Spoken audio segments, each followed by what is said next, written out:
Thank you, Ranjiv. This is Dr. Leah Bauer here now to walk us through our next unit, talking a little bit about addiction as a chronic condition and evidence-based treatments. We'll also be touching on stigma. And let's start out with a basic definition of addiction from the National Institute of Drug Abuse.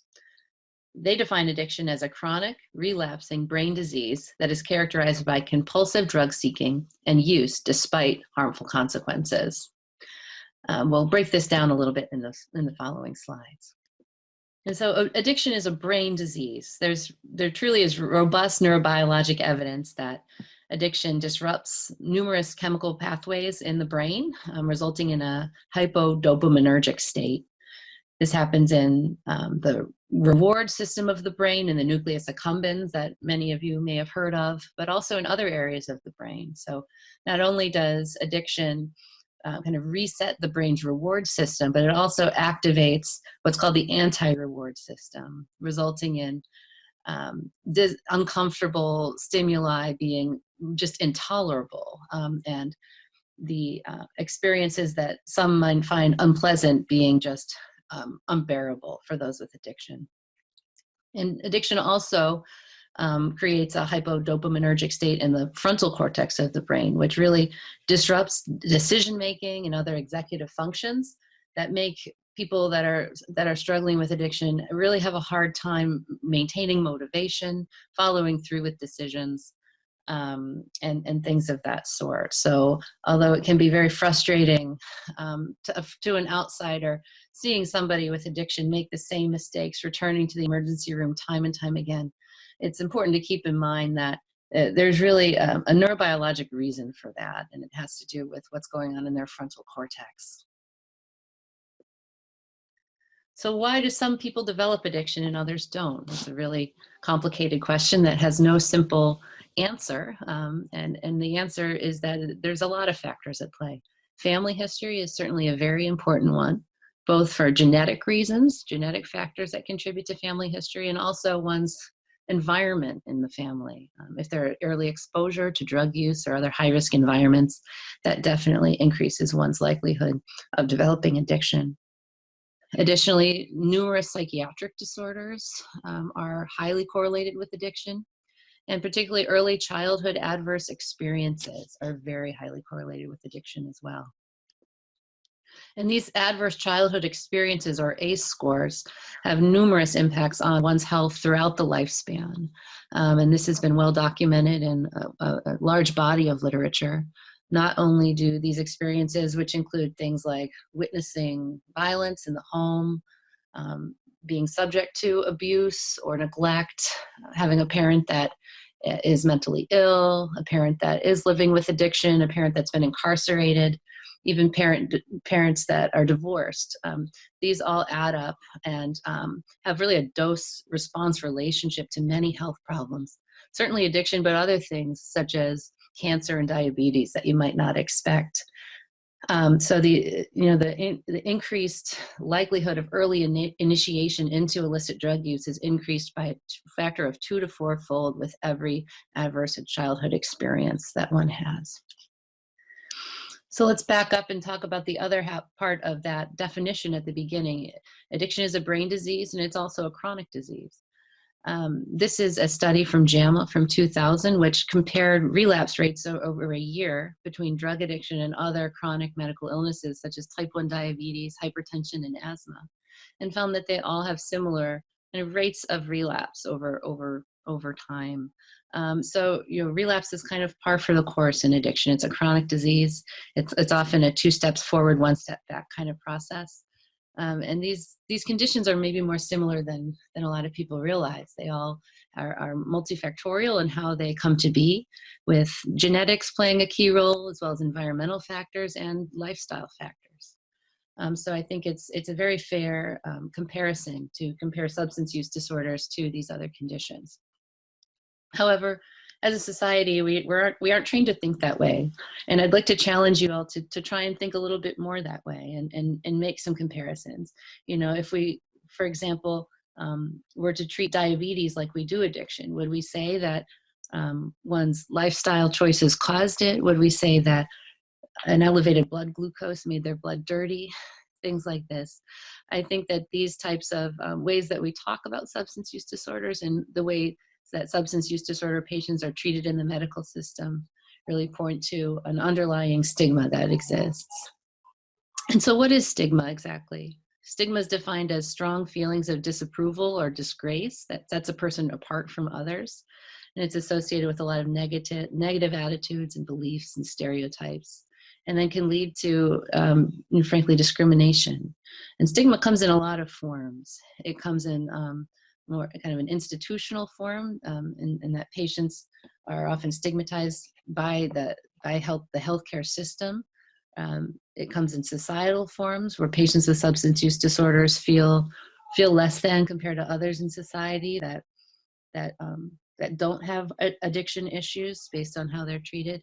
And it also can come from internally. Patients with substance use disorders often have frankly stigmatized themselves, and they don't believe that they're worthy or good enough of being treated with the same respect and dignity as others in society.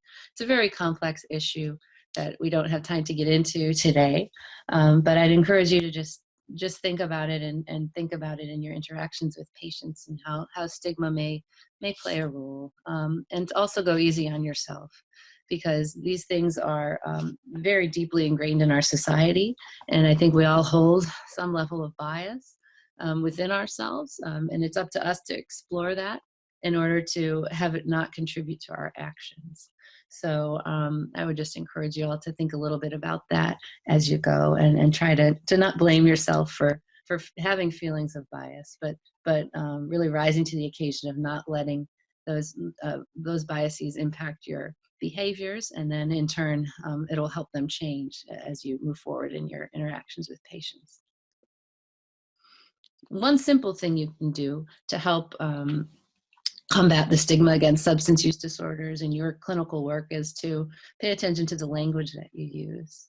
And I'd encourage everybody to do their best to adopt a couple of small changes and to reflect kind of the up-to-date terminology that's medically accurate. One phrase that we'd like to really phase out is substance abuse, and instead using the term substance use disorder, which is consistent with the DSM-5 and is less stigmatizing of a term. And also using person-first language. Instead of using the term addict or alcoholic, do your best to use the term person with substance use disorder instead. Now we'll shift gears a little bit and talk about the evidence-based medication treatments for opioid use disorder. There are 3 that have been approved by the FDA. First is buprenorphine naloxone, or known by the trade name Suboxone or Subutex. And this is what we'll really be focusing on. The other 2 are out of the scope of the presentation, but I just wanted to mention that there are 2 other FDA-approved treatments, methadone and naltrexone, which are used in different environments in the treatment milieu. So just a little bit about the case for medication-assisted treatment overall.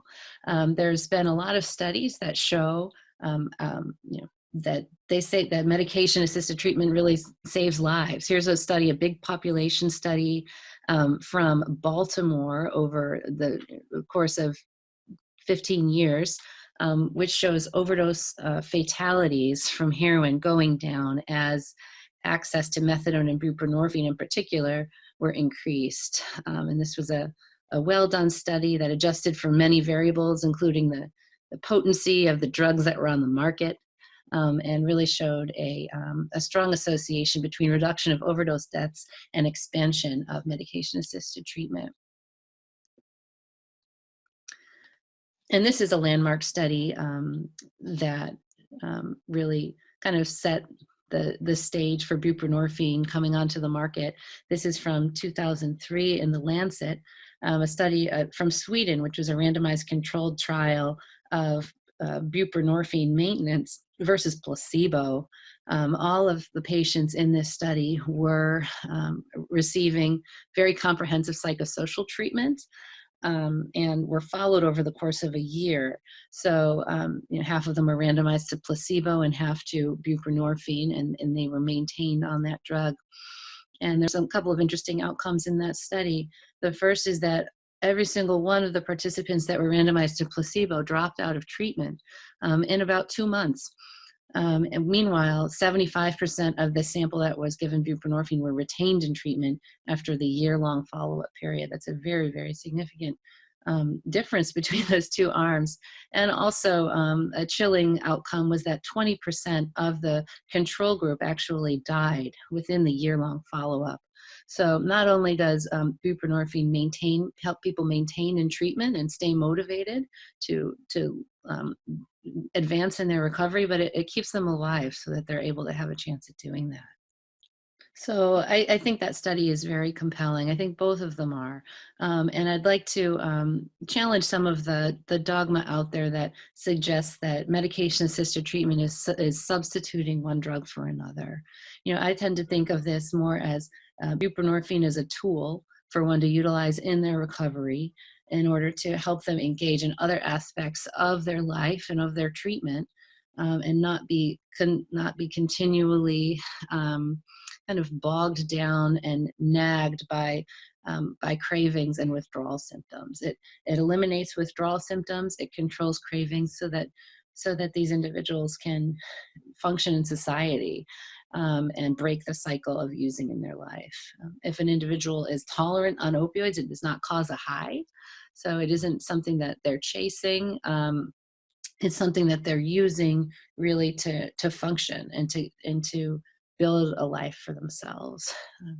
And medication-assisted treatment is not intended to be used alone. You know, sometimes for certain individuals it might be enough, but for most, you know, a program of individual or group therapy, in addition to 12-step facilitation, such as AA or NA, kind of form two other legs of a three-legged stool, if you will, to form the foundation of one's recovery. So it is certainly not substituting one drug for another. And I believe that when that argument is used, it's really rooted in a stigmatized, and it's really rooted in stigma, and suggests that if one's will was stronger, they wouldn't need to use this medication as a crutch. So I'd encourage you to challenge any thinking you have that might be reminiscent of that as you go forward with this treatment. And now I'm going to hand things off to Elaine O'Connor, who's going to walk us through some of the basics of buprenorphine and how it works.